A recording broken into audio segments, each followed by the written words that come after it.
Moving to the next topic and quite an important one, that is nested loop. लेकिन nested loop से पहले क्या क्या problems आती है या कब उन्हें काम में लेना है, पहले हम वो समझ लेते हैं, उसके बाद उनका इम्प्लीमेंटेशन देखेंगे। अब यहाँ पर आपको जो क्वेश्चन दिया गया है सॉल्व करने के लिए, चलिए हमें दिया गया है क्वेश्चन सॉल्व करने के लिए, सिर्फ आपको नहीं, मुझे भी मिला है सॉल्व करने के लिए, ठीक है। तो मुझे ये कहा गया है कि आपको एक नंबर कंसिडर करना है और उस नंबर की टेबल आपको डिस्प्ले करवानी है। अब नंबर की टेबल हमें डिस्प्ले करवानी है तो पहले नंबर एग्जिस्टेंस में आना चाहिए। नम नाम का एक वेरिएबल क्रिएट कर लेंगे, उसमें कोई वैल्यू असाइन कर देंगे, बन जाएगा हमारा वेरिएबल। अब क्या करना है, उसकी टेबल डिस्प्ले करवानी है। तो किसी की भी टेबल अगर डिस्प्ले करवानी हो तो क्या करना पड़ता है, वो नंबर मल्टीप्लाई बाय 1, वो नंबर मल्टीप्लाई बाय 2, वो number multiply by 3 and so on up till 10। तो हमारे पास में टेबल निकल के आ जाती है। अब हम चाहें तो प्रिंटफ के अंदर ये सारे स्टेटमेंट्स लिख सकते हैं, कोई प्रॉब्लम नहीं। लेकिन मान लीजिए अगर और कंटिन्यू करने के लिए बोल दिया तो, कि और भी मल्टीप्लिकेशन करके आगे कंटिन्यू करते जाओ, तो फिर प्रिंटफ में कितना मैटर लिखेंगे। तो अब हमें एक ही टास्क परफॉर्म करवाना है, मल्टीप्लिकेशन, और टेबल डिस्प्ले करवानी है। तो जब एक ही टास्क बार बार परफॉर्म करवाना हो तो हम लूप की हेल्प लेते हैं। तो यहाँ पे किसी भी एक स्पेसिफिक नंबर की टेबल को प्रिंट करवाने के लिए मैंने यहाँ पे फॉर लूप की हेल्प ली है।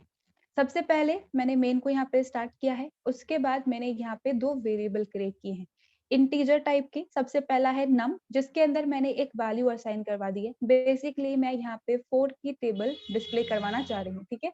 तो वेरिएबल क्रिएट किया और उसके अंदर वैल्यू असाइन कर दी। चाहो तो यूजर से इनपुट लेके भी काम करवा सकते हो, प्रिंटफ स्कैनफ, फिर जो वो इनपुट देगा उसके अकॉर्डिंग हमारा लूप काम करेगा। Either ways both the programs are correct, ठीक है। उसके बाद यहाँ पे लूप हमें कितनी बार चलाना है, कहाँ से स्टार्ट करना है, कैसे कैसे इंक्रीमेंट होगा, तो एक काउंटर वेरिएबल भी क्रिएट करना पड़ेगा। तो मैंने आई नाम का एक काउंटर वेरिएबल यहाँ पे क्रिएट कर दिया। अब यहाँ पे टेबल के लिए जो हमारे पास में स्टार्टिंग वैल्यू होती है दैट इज 1, और जो एंडिंग वैल्यू है दैट इज 10। तो मैंने यहाँ पे आई को 1 से इनिशियलाइज कर दिया, ये बन जाएगी हमारी स्टार्टिंग वैल्यू। उसके बाद एक semicolon, then I is less than equal to 10। जब तक 10 तक नहीं पहुंच जाते तब तक हमें मल्टीप्लिकेशन करवाते रहना है और वैल्यूज को डिस्प्ले करवाते रहना है। तो i is less than equal to 10, और 1 से 10 तक तभी पहुंचेंगे जब हम इस काउंटर वेरिएबल के अंदर एक एक का इंक्रीमेंट करते जाएंगे। तो ये है मेरा लूप का स्टेटमेंट। अब यहाँ पे मैंने लिखा है कर्ली ब्रेस स्टार्ट, क्योंकि ये एक तरीके का कंस्ट्रक्ट है, एक तरीके का ब्लॉक है। और यहाँ पे मेरा कर्ली ब्रेस क्लोज, और इस कर्ली ब्रेस के अंदर मैंने सिंपली एक प्रिंट एफ स्टेटमेंट लिखा है, print F percent D slash D. तो बेसिकली यहाँ पे हम जो भी वैल्यू प्रिंट करवाएंगे वो टैब से सेपरेट होके डिस्प्ले होगा। अब क्या वैल्यू डिस्प्ले करवा रहे हैं, 1 से लेके 10 तक के जितने भी नंबर्स आ रहे हैं उन्हें बस इस नंबर से मल्टीप्लाई करवाते रहना है, तो हमारी टेबल डिस्प्ले हो जाएगी। देखिए, देखते हैं कैसे काम कर रहा है। सबसे पहले आई की इनिशियल वैल्यू है हमारी 1, तो अगर मैं 4 को 1 से मल्टीप्लाई करूं तो 4 आ जाएगा। फिर तो मैंने यहाँ पे लिख दिया है नम मल्टीप्लाई बाय आई। नम के अंदर है 4, आई के अंदर है 1, तो 4 मल्टीप्लाई बाय 1 बिकम्स 4। 4 यहाँ पे डिस्प्ले हो जाएगा और एक टैब का स्पेस आ जाएगा, ये हमारा टैब और ये हमारा 4। उसके बाद दोबारा से लूप चलेगा, आई की वैल्यू इंक्रीमेंट होकर बन गई 2। 2 is also less than equal to 10, तो अब यहाँ पे नम 2 से मल्टीप्लाई होगा तो वैल्यू क्या होगी 8। 8 के बाद फिर से एक टैब यहाँ पे डिस्प्ले हो जाएगा, फिर इंक्रीमेंट होके आई की वैल्यू हो गई 3, तो 4 मल्टीप्लाई बाई 3, 4 मल्टीप्लाई बाई 3 होता है 12, और 12 के बाद एक टैब डिस्प्ले होगा, तो यहाँ पे इतना वाला पार्ट हमारा डिस्प्ले हो जाएगा। अब ये प्रोसेस चलता रहेगा कब तक, जब तक हम 10 तक नहीं पहुंच जाते, यानी कि 4 मल्टीप्लाई बाय 10 हमारा आउटपुट नहीं आ जाता। इसके बाद भी एक टैब डिस्प्ले होगा, उसके बाद इंक्रीमेंट होके आई की वैल्यू बनेगी 11, और 11 ना 10 से छोटा है ना 10 के बराबर है, तो उस केस में हमारी कंडीशन फॉल्स हो जाएगी और हम आ जाएंगे इस स्टेटमेंट के बाद। अब यहाँ पे मैंने गेट सी एच मिस कर दिया है, तो गेट सी एच, तो ये आउटपुट डिस्प्ले करने के बाद एक इनपुट का वेट करेगा, उसके बाद प्रोग्राम से बाहर आ जाएगा। तो यहाँ पे बहुत ही सिंपल सा प्रोग्राम है टेबल को डिस्प्ले करने का। आई होप इसके अंदर किसी को कुछ प्रॉब्लम नहीं आई। अब देखिए, यहाँ पे एक और चीज जो मुझे लूप के साथ में आप लोगों को बतानी थी, स्पेशली फॉर लूप के साथ में, क्योंकि वाइल के साथ में और डू वाइल के साथ में हमारे पास में ये पॉसिबल नहीं होता है। क्योंकि व्हाइल और डू व्हाइल के केस में क्या होता है कि इनिशियलाइजेशन, कंडीशन, स्टेटमेंट और इंक्रीमेंट डिक्रीमेंट चारों अलग चीजें हैं, चारों के लिए अलग स्टेटमेंट लिखना पड़ता है। लेकिन फॉर के केस में हम तीन चीजों को यहाँ पे एक साथ ही स्पेसिफाई कर देते हैं। तो जिस तरीके से इफ के अंदर और एल्स के अंदर हमारे पास में ऑप्शन था कि अगर आपके कंस्ट्रक्ट के अंदर सिर्फ एक ही स्टेटमेंट है तो कर्ली ब्रेसेस को स्किप कर दो, तो वो सेम कंसेप्ट फॉर के साथ में भी इम्प्लीमेंट होता है। आप चाहो तो यहाँ पे इस कर्ली ब्रेस को स्किप कर सकते हो क्योंकि एक ही स्टेटमेंट यहाँ पे हमारे पास में अवेलेबल है। तो जैसा इफ के साथ में था वैसा ही रूल यहाँ पे फॉर के साथ में भी है। अब व्हाइल और डू व्हाइल के साथ में क्यों पॉसिबल नहीं है? क्योंकि वहाँ पे इंक्रीमेंट डिक्रीमेंट का स्टेटमेंट भी आता है। तो दो स्टेटमेंट हो जाएंगे, एक प्रिंटफ और एक इंक्रीमेंट डिक्रीमेंट। तो फिर वहाँ पे ये हमारा कर्ली ब्रेस को स्किप करने वाला पार्ट काम नहीं करता है। अब यहाँ पे ये तो बड़ा ही सिंपल सा प्रोग्राम था किसी एक नंबर की टेबल को प्रिंट करने का। थोड़ा सा क्वेश्चन को मॉडिफाई करते हैं। मॉडिफाई करने का मतलब अब मुझे ये कहा गया है कि आपको 1 से लेके 5 तक की टेबल्स को प्रिंट करना है। हाँ, बिल्कुल जैसे कि किसी ने क्वेश्चन पूछा है कि अगर 2 या 2 से ज़्यादा स्टेटमेंट हो तो कर्ली ब्रेस लगेंगे। बिल्कुल, सिर्फ एक स्टेटमेंट के केस में ही हमारे पास में प्रिविलेज होता है कर्ली ब्रेस को स्किप करने का। अगर 2 स्टेटमेंट है तो कर्ली ब्रेस लगाना पड़ेगा, 2 से ज़्यादा है तो डेफिनिटली लगाना पड़ेगा। ठीक है? Now moving to the next part of as I was saying कि यहाँ पे अब मेरे पास में थोड़ा-सा यहाँ पे सिचुएशन चेंज हो गई है। मुझे यहाँ पे मल्टीपल नंबर्स की टेबल को प्रिंट करवाने के लिए कहा गया है। अब किसी एक ने मुझे इस तरीके का सॉल्यूशन प्रोवाइड किया। मैंने उसे कह दिया है कि 1 से लेके 5 तक की टेबल को आपको प्रिंट करवाना है। तो पहले उसने क्या करा, नम वेरिएबल क्रिएट किया, 1 उसके अंदर वैल्यू असाइन करवा दी। अब सेम लूप लिखा है जैसे कि हम लोगों ने पहले लिखा था फॉर का। 1 से लेके 10 तक की लूप चलेगा और 1 बाय 1 नम का जो वैल्यू है वो इस आई से मल्टीप्लाई होती रहेगी, यानी कि 1 multiply by 1, 1 multiply by 2 and 3 and 4 and 5 and 6 and so on up till 10। तो ये लो 1 की टेबल प्रिंट हो गई। फिर उसके बाद उसने क्या करा, सेम प्रोग्राम के अंदर नम की वैल्यू को चेंज कर दिया। नम को अब 2 असाइन करवा दिया। तो अब सेम प्रोसेस हम लोग अपना सकते हैं। तो यहाँ पे हाँ, बिल्कुल नम के अंदर आप इंक्रीमेंट करवा लो, नम प्लस प्लस तो भी उसकी वैल्यू 2 बन जाएगी। मैं यहाँ पे स्पेसिफिकली असाइन करवा ली हूँ, दोनों में से कुछ भी स्टेटमेंट आप लिख सकते हो, ठीक है? अब यहाँ पे हुआ क्या, फिर से सेम प्रोसेस चलेगा 1 से लेके 10 तक। अब ये जो 2 है वो मल्टीप्लाई होता रहेगा। 2 1 जा 2, 2 जा 2, 3 जा 2, 4 जा and so on up till 10, ठीक है? उसके बाद फिर से नम के अंदर इंक्रीमेंट या नई वैल्यू हमने असाइन कर दी, नम इज इक्वल्स टू 3। इसके लिए भी मैंने सेम प्रोसेस इम्प्लीमेंट किया। एक second let me explain then I will answer your question, ठीक है? तो उसके बाद यहाँ पे फिर से सेम प्रोसेस चली। फिर से यहाँ पे मल्टीप्लिकेशन होगा 3 1 जा 3, 2 जा 3, 3 जा and so on up till 10। अब सेम प्रोसेस 4 के लिए भी इम्प्लीमेंट होगा और सेम प्रोसेस 5 के लिए भी इम्प्लीमेंट होगा।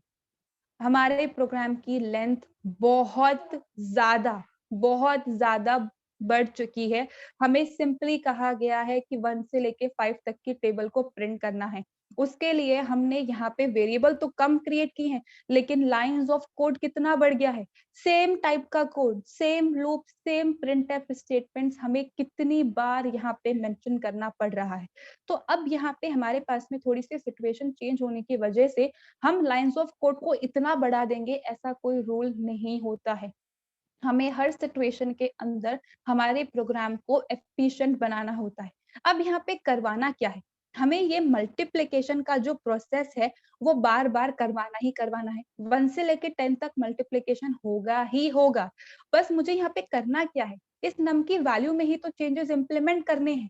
तो अगर मुझे यहाँ पे 1 के लिए जो टास्क परफॉर्म करना है, वही 2 के लिए भी करना है, वही 3 के लिए भी, वही 4 के लिए भी, वही 5 के लिए भी। मान लीजिए 1 से 10 तक की टेबल बोल दी है, तो 6, 7, 8, 9, 10 रिपीटेटिव काम हमें करवाना है। रिपीटेटिवली हमें इस लूप को एग्जीक्यूट करवाना है। तो हम क्या करेंगे, यहाँ पे मल्टीपल टाइम्स लूप को नहीं लिखेंगे, हम इस लूप को किसी दूसरे लूप के अंदर लिख देंगे। तो होगा क्या, हमारा ये जो स्पेसिफिक लूप है ये मल्टीपल टाइम्स एग्जीक्यूट हो जाएगा। तो एक ही बार हम ये मल्टीप्लिकेशन वाला लूप लिखेंगे, बार-बार हमें इसे मेंशन नहीं करना होगा। तो जब एक लूप के अंदर दूसरे लूप को लिखा जाता है, तो वो कांसेप्ट कहलाता है हमारा नेस्टेड लूप, ठीक है? Now that is the definition and that is why we use nested loop. जब भी एक स्पेसिफिक काम को रिपीटेडली करवाया गया है तो लूप बना लिया। अब जो लूप कर रहा है काम उसको भी हमें मल्टीपल टाइम्स एग्जीक्यूट करवाना है। So that's when nested loop comes into play. अब इस नेक्स्ट स्टेटमेंट का मतलब क्या है और हम क्या प्रोग्राम इम्प्लीमेंट करने वाले हैं, उससे पहले किसी एक ने कुछ क्वेश्चन पूछा है, just a second. Now program हमारा सेम है, टेबल प्रिंट करवानी है, लेकिन टेबल जो है वो 1 से लेके 5 तक हमें प्रिंट करवानी है। अब अभी जो ये हमारा स्टेटमेंट है इसका एक्सप्लेनेशन बाकी है, ये मैं आपको एग्जांपल के साथ में ही एक्सप्लेन करूंगी। तो उससे पहले मैंने यहाँ पे कुछ एक not exactly a dry run, पर हम एक्चुअली में क्या इम्प्लीमेंटेशन करने वाले हैं उसका मैंने यहाँ पे एक डायग्रामेटिक फॉर्म आपको यहाँ पे रिप्रेजेंट कर दिया। देखिए यहाँ पे हमें ये कहा गया है कि हमें 1 की टेबल प्रिंट करवानी है, फॉलोड बाय 2 की टेबल, फॉलोड बाय 3 की टेबल, फॉलोड बाय 4 की टेबल एंड 5 की टेबल। तो ये हमारे पास में 5 नंबर्स है। अब इन पांचों नंबर्स के लिए हमें सेम टाइप का ऑपरेशन परफॉर्म करवाना है। 1 से लेके 10 तक के नंबर्स से हमें इन सारे नंबर्स को मल्टीप्लाई करवाना है। तो पहली जो हमारा लूप बनेगा वो तो मल्टीप्लिकेशन का होगा, लेकिन मल्टीप्लिकेशन किस पे डिपेंडेंट है? इन नंबर्स पे डिपेंडेंट है। तो यहाँ पे जो मैंने प्रोग्राम क्रिएट किया है इसके अंदर सबसे पहले मैंने 2 वेरिएबल क्रिएट करे हैं आई एंड जे। ठीक है, आई रिप्रेजेंट कर रहा है मेरे इनर लूप के काउंटर वेरिएबल को। जब भी हम लूप के अंदर लूप क्रिएट करते हैं तो जो हमारा लूप पहले होता है वो कहलाता है हमारा आउटर लूप, और जो लूप हमारा बाद में होता है ना वो कहलाता है हमारा इनर लूप। तो ये हमारा आउटर लूप है और ये हमारा इनर लूप है। हर एक आउटर लूप की एक सिंगल वैल्यू के लिए हमारा जो लूप है वो मल्टीपल टाइम्स चलने वाला है। मतलब क्या है, हम एग्जाम्पल से समझते हैं। देखिए यहाँ पे मुझे कहा गया है 1 से लेके 5 तक की टेबल को प्रिंट करवाना। तो मैंने यहाँ पे लिख दिया j is equals to 1 and j is less than equal to 5, j plus plus, क्योंकि 1 से 5 तक पहुंचेंगे तो एक एक करके इंक्रीमेंट करना पड़ेगा ना, 2 3 4 एंड 5। तो ये बन गया मेरी स्पेसिफिक वैल्यूज जिनकी एक्चुअल टेबल मुझे डिस्प्ले करवानी है। अब यहाँ पे क्योंकि कंस्ट्रक्ट है तो मैंने कर्ली ब्रेस स्टार्ट कर दिया। अब इसी लूप के अंदर मैंने यहाँ पे एक और लूप मेंशन किया है क्योंकि मुझे मल्टीप्लिकेशन ऑपरेशन भी रिपीटेटिव टाइम्स परफॉर्म करवाना है। तो for i is equals to 1, i is less than equal to 10 and i plus plus. तो यहाँ पे होगा क्या, जब हमारे j वेरिएबल की वैल्यू 1 होगी, 1 is less than equal to 5, condition true है, हम आएंगे इस कर्ली ब्रेस के अंदर। अब यहाँ पे फिर से एक लूप है हमारा, for i is equals to 1, 1 obviously 10 से छोटा है, कंडीशन ट्रू हो गई। Print i multiply by j। अब i की वैल्यू क्या है 1 और j की वैल्यू क्या है 1, तो 1 मल्टीप्लाई बाय 1 क्या होता है 1। हमारे पास में आउटपुट यहाँ पे डिस्प्ले हो गया पहली वैल्यू, और उसके बाद एक टैब भी मैंने डिस्प्ले करवा दी। अब यहाँ पे अभी ये वाला लूप हमारा चल रहा है, तो होगा क्या, i की वैल्यू के अंदर इंक्रीमेंट होगा, इट बिकम्स 2। तो i की वैल्यू क्या है 2 है और j की वैल्यू क्या है 1 है, तो 2 मल्टीप्लाई बाय 1 होगा। तो यहाँ पे ये 2 हमारे पास में आउटपुट आ गया है। उसके बाद में यहाँ पे फिर से हमारे लूप के अंदर i वेरिएबल का इंक्रीमेंट होगा, i की वैल्यू बन गई हमारी 3, 3 इज ऑल्सो लेस देन 10, तो फिर से यहाँ पे मल्टीप्लीकेशन होगा 3 मल्टीप्लाई बाय 1। तो अब यहाँ पे आंसर आ जाएगा हमारे पास में 3, और ये सेम प्रोसेस चलता रहेगा जब तक हम 10 तक नहीं पहुंच जाते, यानी कि 10 मल्टीप्लाई बाय 1। तो टैब के साथ में ये सारी इंफॉर्मेशन हमारे पास में प्रिंट होके आ गई। अब उसके बाद i की जब लास्ट वैल्यू 11 हो जाएगी इंक्रीमेंट होके, तो उस केस में ये लूप की कंडीशन हमारी फॉल्स हो जाएगी। तो हम कहाँ जाएंगे, इस लूप के जस्ट बाद लिखे हुए स्टेटमेंट पे। अब यहाँ पे हर एक टेबल के जो नंबर, हर एक नंबर का जो टेबल है, सॉरी, मुझे वो नेक्स्ट लाइन के अंदर प्रिंट करवाना है। कंटिन्यूस ऐसे नंबर नहीं आए एक के बाद एक के बाद, एक की टेबल प्रिंट करवा दी, फिर नेक्स्ट लाइन में नेक्स्ट नंबर की टेबल प्रिंट करवाओ, फिर नेक्स्ट लाइन में और थर्ड नंबर की टेबल प्रिंट करवाओ। तो इसी वजह से टेबल की प्रिंटिंग होने के बाद मैंने प्रिंट एफ के अंदर कोट्स में लिखा है /n। /n क्या करेगा, हमारे कर्सर को नेक्स्ट लाइन पे शिफ्ट करने का काम करेगा।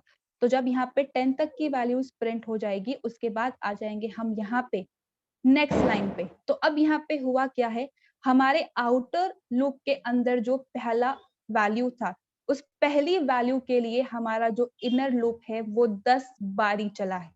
सिमिलरली जब ये वाला लूप खत्म हो जाएगा तो इसका पार्ट खत्म होने के बाद j के अंदर इंक्रीमेंट होगा एंड j की वैल्यू इंक्रीमेंट होके बन जाएगी 2। अब 2 के लिए भी जो ये हमारा इनर लूप है वो 10 टाइम्स एग्जीक्यूट होगा। तो यही मेरा यहाँ पे नेक्स्ट स्टेटमेंट था, many iteration of inner loop is equals to one iteration of outer loop। हमारी एक सिंगल वैल्यू के लिए जो हमारा इनर लूप है वो मल्टीपल टाइम्स एग्जीक्यूट होगा। इस केस में 10 बारी एग्जीक्यूट होगा। तो यहाँ पर अभी हमने 1 की टेबल प्रिंट करवाई है। Same goes for the next number, increment होके वैल्यू 2 हो गया है तो 2 मल्टीप्लाई होगा 1 से लेके 10 तक की वैल्यूज के साथ में और टैब से सेपरेटेड हमारे पास में यहाँ पे उसकी टेबल प्रिंट हो जाएगी 2 4 6 8 10 12 14 16 18 एंड 20।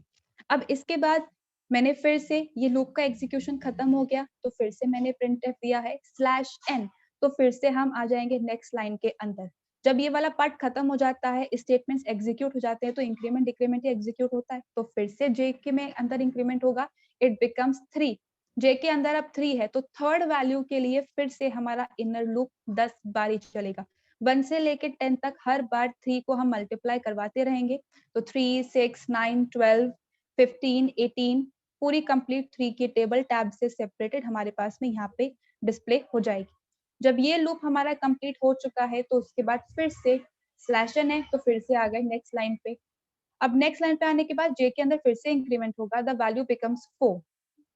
तो अब यहाँ पे फिर से फोर्थ वैल्यू के लिए भी हमारा जो लूप है वो 10 टाइम्स एग्जीक्यूट होगा। सेम मल्टीप्लिकेशन ऑपरेशन परफॉर्म होगा, 4 multiply by 1 4 multiply by 2 and 3 and 4 and up till 10। तो यहाँ पे 4 की कंप्लीट टेबल हमारे पास में टैब से सेपरेटेड आ जाएगी। उसके बाद फिर से /n। अब यहाँ पे हमारी वैल्यू हो गई है 5। 5 is less than equal to 5 condition अभी भी ट्रू है। फिर से 10 टाइम्स हमारा ये इनर लूप चलेगा और 5 की टेबल प्रिंट होगी टैब से सेपरेटेड फॉलोड बाय /n, यानी कि हम आके रुकेंगे इस पॉइंट पर। अब इसके बाद जब फर्दर इंक्रीमेंट होगा j की वैल्यू बिकम 6। 6 ना 5 से छोटा है ना उसके बराबर है तो यहाँ पर आके हमारे आउटर लूप की कंडीशन भी फॉल्स हो गई है।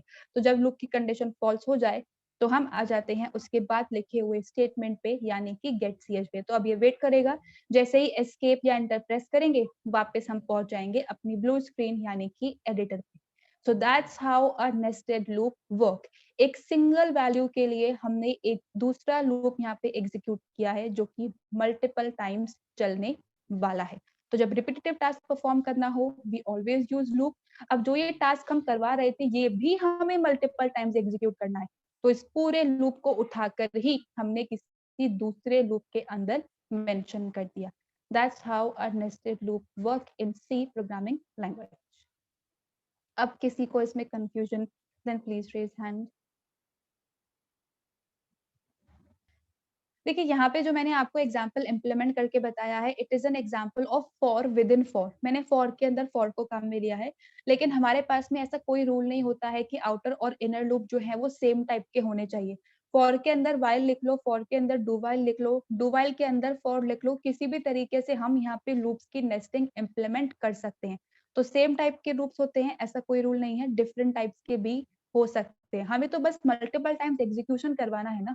अब उससे क्या मतलब हमने किस टाइप का लूप काम में लिया है, बस सिंटेक्स में थोड़ा बहुत चेंज होगा, स्टेटमेंट्स ऊपर नीचे शिफ्ट हो जाएंगे, दैट्स इट।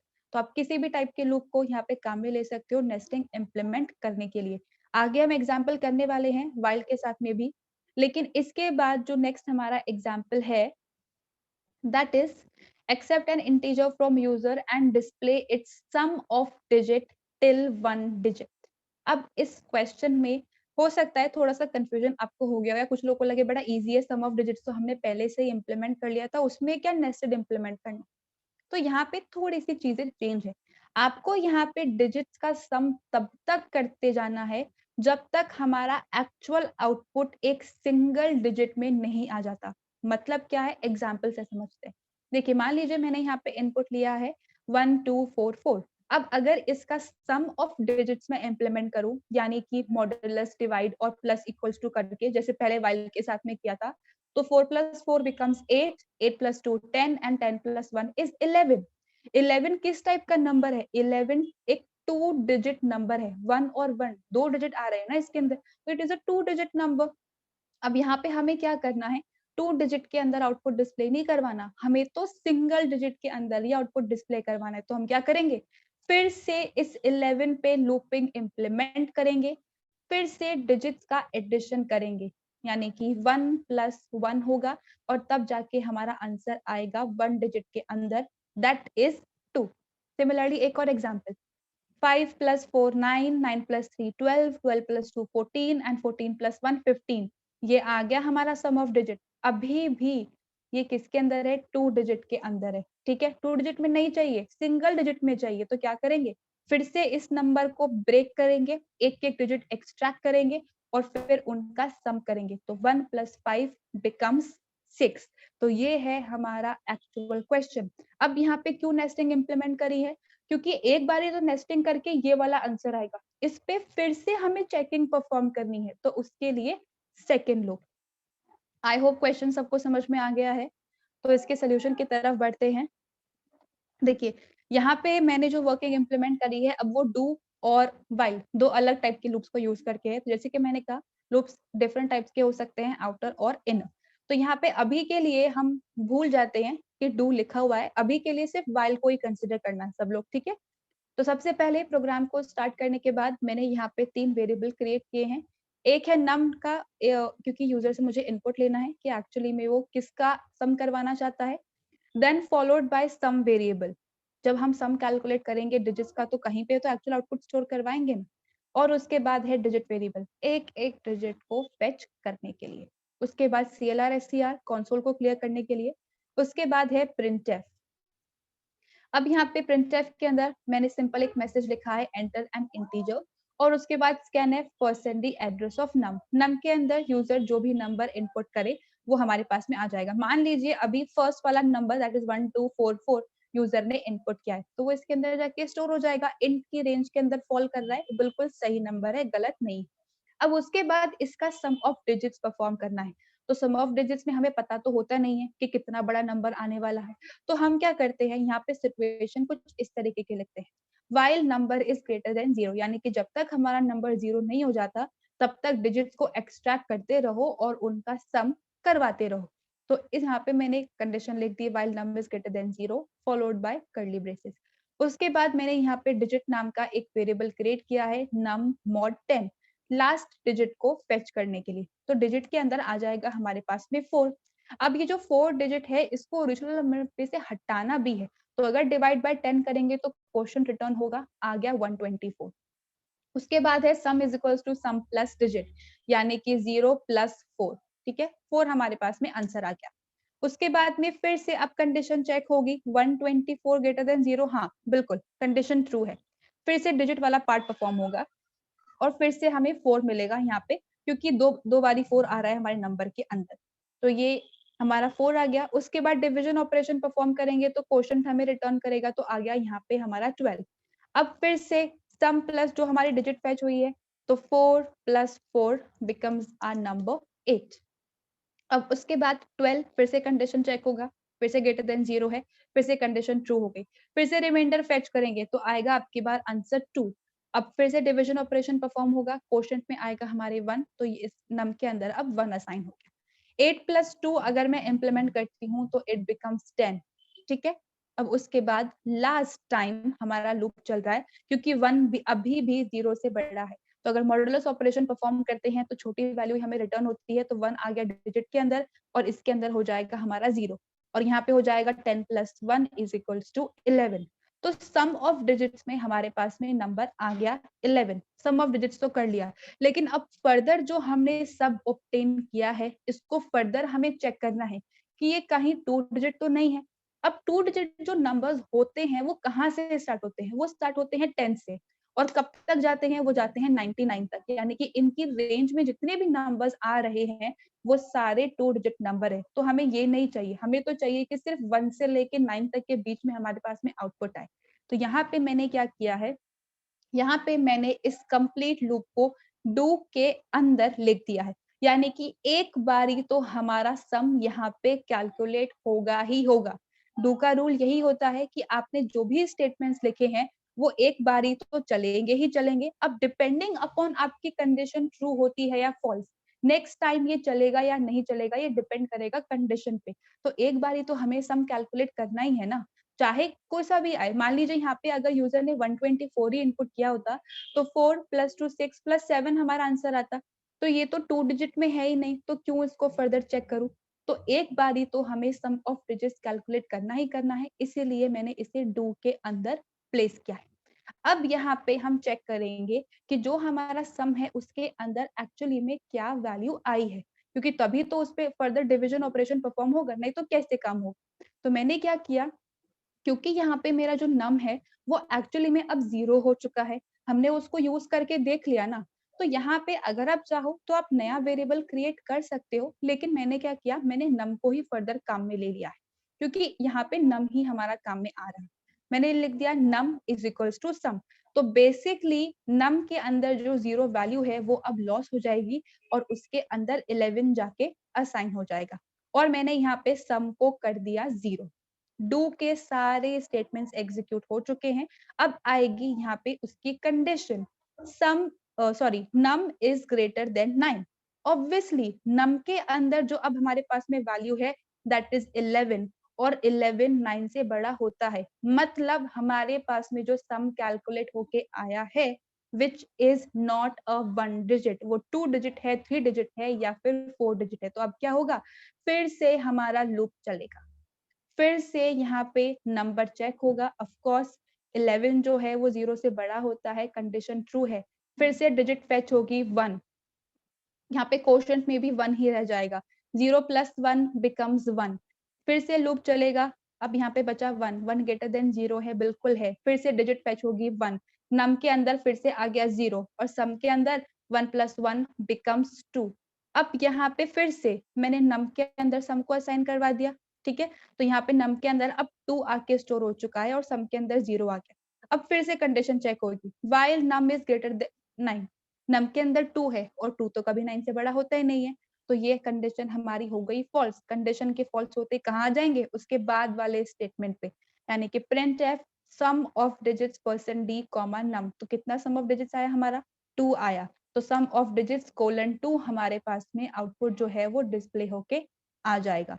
तो कुछ इस तरीके से आपको यहाँ पे नेस्टिंग इम्प्लीमेंट करनी है और सम ऑफ डिजिट्स इम्प्लीमेंट करना है with the help of nesting of loop. अब इस प्रोग्राम में कंफ्यूजन किसी को, ये हमारी आज की क्लास का लास्ट प्रोग्राम है, क्योंकि अगला अगर हम स्टार्ट करेंगे तो वो खत्म नहीं होगा। किसी को कुछ भी कंफ्यूजन है, 11 के बाद की वर्किंग नहीं आई, कोई बात नहीं, मैं एक बार फिर से एक्सप्लेन करती हूँ।